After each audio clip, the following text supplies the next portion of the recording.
الله وبركاته.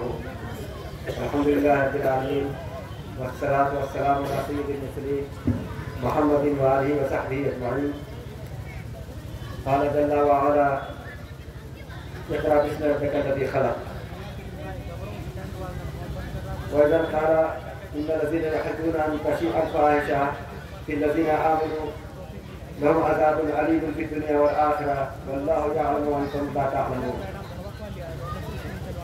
وقال النبي صلى الله عليه وسلم: لن تصلح هذه الأمة لن يصلح آخر هذه الأمة إلا بما صلحها. احباب جمع ہیں، احوال درد دل کہہ لے، پھر التفات گرے دوستاں، رہے رہے نہ رہے. دینی بھائیوں اور ڈاکٹر کورونا عیسیٰ علی صاحب، مولانا منظور عالم صفی، مولانا نوجوان خطیب مولانا شاداب صاحب، اور قریب اور دور سے آئے ہوئے ہریانہ اور راجستھان کے بارڈر سے دینی اور ملی بھائیوں، عزیز طلبا، ہم سب کے لیے یہ باعث مسرت ہے اور خوشی کا موقع ہے کہ ہم اور آپ اس پنڈال میں اللہ اور رسول کی بات سننے کے لیے اپنے کام کو چھوڑ کر کے یہاں حاضر ہوئے ہیں. یہ ایک دینی مجلس ہے، آپ کے ساتھ فرشتے آپ کو گھیرے ہوئے ہیں، وہ بھی اس پروگرام میں شریک ہیں، اور آپ کی یہ نشست ثواب میں اور عبادت میں شمار کی جا رہی ہے. دینی بھائیوں، اللہ تعالیٰ نے اس کائنات کی تخلیق کے بعد اور انبیاء اور رسول کا سلسلہ ختم ہونے کے بعد آخری رسول محمد عربی صلی اللہ علیہ وسلم پر آپ کو جب آخری رسالت اور آپ پر آخری کتاب نازل کی، وہ غار حرا میں حاجی جاتے ہیں، اس کی زیارت کرتے ہیں پہاڑی پر، تو سب سے پہلی آیت تھی: اقرأ باسم ربک الذی خلق.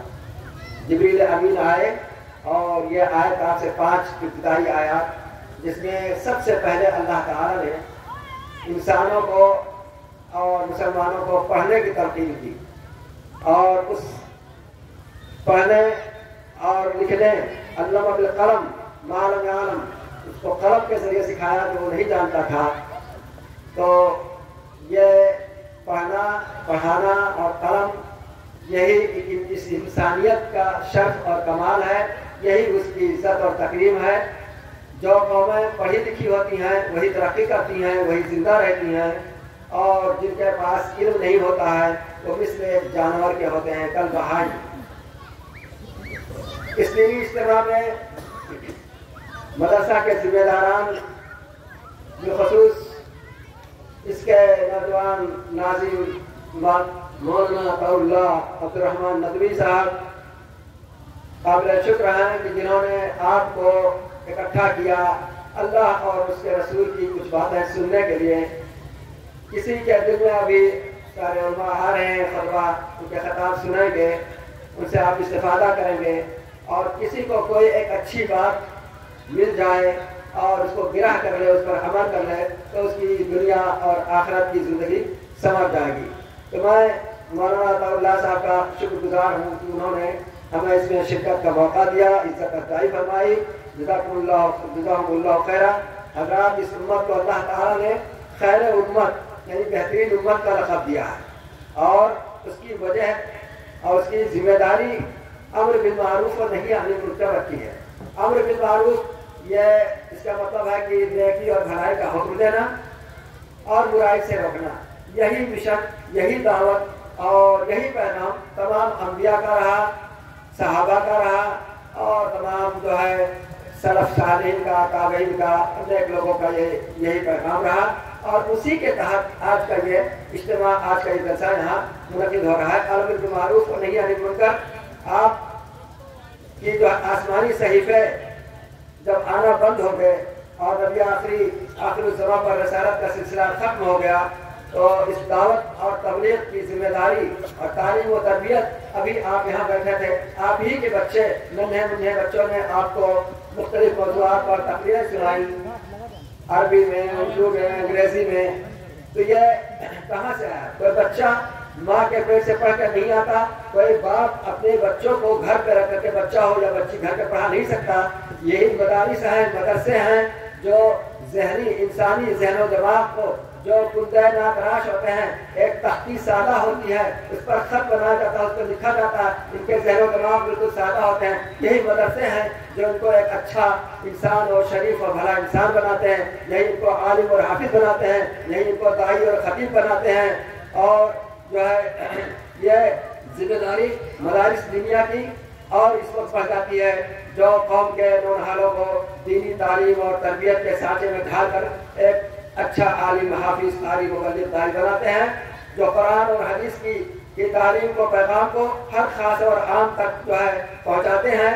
انہی طلبہ میں ابھی جو یہاں بیٹھے تھے، یہ پیچھے جو ابھی ایک لباس میں بیٹھے ہیں، انہی طلبہ میں کل کوئی مناظر اسلام شیخ الاسلام علامہ ثناء اللہ سری بن کر نکلے گا، کوئی جو ہے مولانا عبدالشکور شکراوی، کوئی مولانا عبدالجبار شکراوی، کوئی مولانا داؤد راز دہلوی، کوئی مولانا اسرائیل ندوی محدث، کوئی مولانا عبدالرحمان ندوی جو اس پہلے مدرسے محمدیہ کے بانی تھے، داعی تھے، اور مدرسہ سلفیہ جو ہے سکراوا کے قدیم مدرس رہے ہیں، ان کے شاگرد ہیں ڈاکٹر علی صاحب، اور بڑی ان کی خدمات ہیں. اللہ تعالیٰ ان سب علماء کے قبر کو نور سے بھر دے.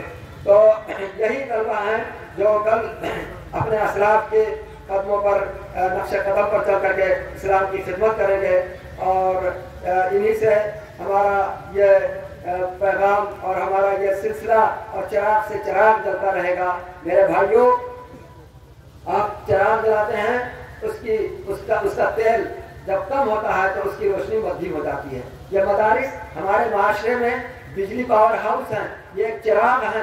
اگر ان کا تیل کم ہوا تو یہ جل نہیں سکیں گے. یہ آپ کی اور ہماری سب کی ذمہ داری ہے. یہ جو مدارس ہیں، ان کا بڑا کردار رہا انسانیت کے بنانے اور ڈھالنے میں. یہ جو مدارس ہیں، یہی وجہ سے ہم دین سے اور جو ہے اپنے اللہ سے اور رسول سے، مساجد سے، مدارس سے وابستہ ہیں، اور انہی سے ہم جو ہے حلال اور حرام کی تمیز کر رہے ہیں. یہی ہمارا جو ہے نماز پڑھاتے ہیں، خطبہ دیتے ہیں، جنازہ پڑھاتے ہیں، نکاح پڑھاتے ہیں. اگر یہ مدارس نہ رہے تو آپ کہاں سے لاؤ گے؟ آسمان سے کوئی قوم گزر کر کے نہیں آئے گی. رسول پر رسالت کا سلسلہ ختم ہو گیا، اب آسمانی صحیفے نہیں آئیں گے. تورات اور زبور اور انجیل آ چکی اور وہ منسوخ ہو چکی. اب قرآن باقی رہ گیا ہے. قرآن جس کو اللہ تعالیٰ نے شہر رمضان الذی انزل فیہ القرآن ھدی للناس وبینات من الھدی فرمایا تھا. یہ رمضان کی آمد ہے، اس کے آپ جو ہے بالکل سرے پر کھڑے ہیں، وہ اس کا سایہ پھکن ہونے والا ہے. یہ رحمت اور برکت کا مہینہ ہے جس میں اللہ تعالیٰ نے پوری کائنات کے لیے، صرف عرب کے لیے نہیں، عجم کے لیے نہیں، یورپ اوروپا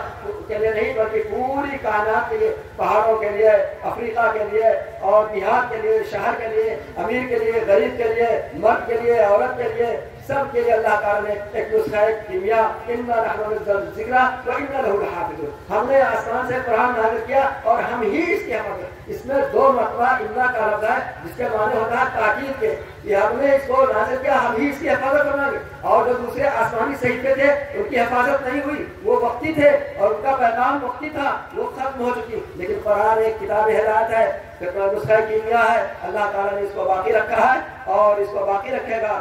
اور یہ جو آپ میوات کے علاقے میں ہیں، میوات آپ مختلف علاقوں سے ہیں، ہم میوات کے بارے میں اس کی تاریخ آپ کو بتائیں تو آپ شاید ہنسیں گے کہ ان کو کیا پتا، ہم کو یہاں کے ہیں. لیکن کہتا ہے کہ گاہے گاہے باز خان کس سے پاری نہ رہا. ان پرانے قصوں کو کبھی کبھی پڑھ لو. یہ صوبہ ہریانہ جو خطہ میوات بالخصوص نوح کا ضلع ایک تاریخی اور ثقافتی اور دینی اہمیت کا حامل رہا ہے، جو صرف جغرافیائی لحاظ سے نہیں بلکہ دینی و سماجی لحاظ سے نمایاں مقام رکھتا ہے.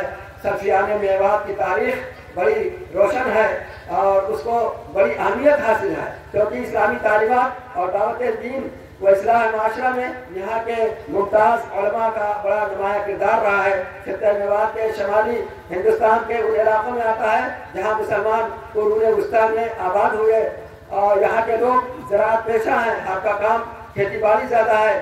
تاہم دینی و سیاسی میدانوں میں اہل میوات نے خاص کردار ادا کیا ہے. خاص کر تغلق شاہ جن کو کہتے ہیں تغلقی فرمان، بہت سچا اور نیک عادل فرما روا تھا، اور اس نے بدعات کو اور قبر کے مزاروں کو اکھاڑ دیا تھا تغلق شاہ کے زمانے میں. اور اس کے بعد جو ہے لودھی سلطنت دبائی ہے، اس میں میواتی قبائل تھے اور انہوں نے اپنی بہادری سے شہرت حاصل کی تھی. مسلم آبادی کی کثرت کے باعث یہاں دینی تعلیم کی شدید ضرورت ہوئی. 1930 میں آپ کے قریب میں شکراوا جو ہے جامعہ سلفیہ، مولانا عبدالشکور شکراوی نے ہندوستان کے ممتاز علماء کو، جس میں شیخ الاسلام مناظر اسلام علامہ ثناء اللہ مرسری، جن کے مناظرے میں غلام محمد قادیانی جو ہے بیمار ہو کر حیضہ میں مبتلا ہو کر مرا تھا، وہ اس جلسے میں شکراو کے 1930 کا زمانہ یاد کیجیے، آزادی سے پہلے کا زمانہ تھا. مولانا ثناء اللہ مرسری اور اسی طرح سے مسلم یونیورسٹی جو بہت مشہور ہے علی گڑھ کے، اس کے عربی شعبے کے صدر جو ہے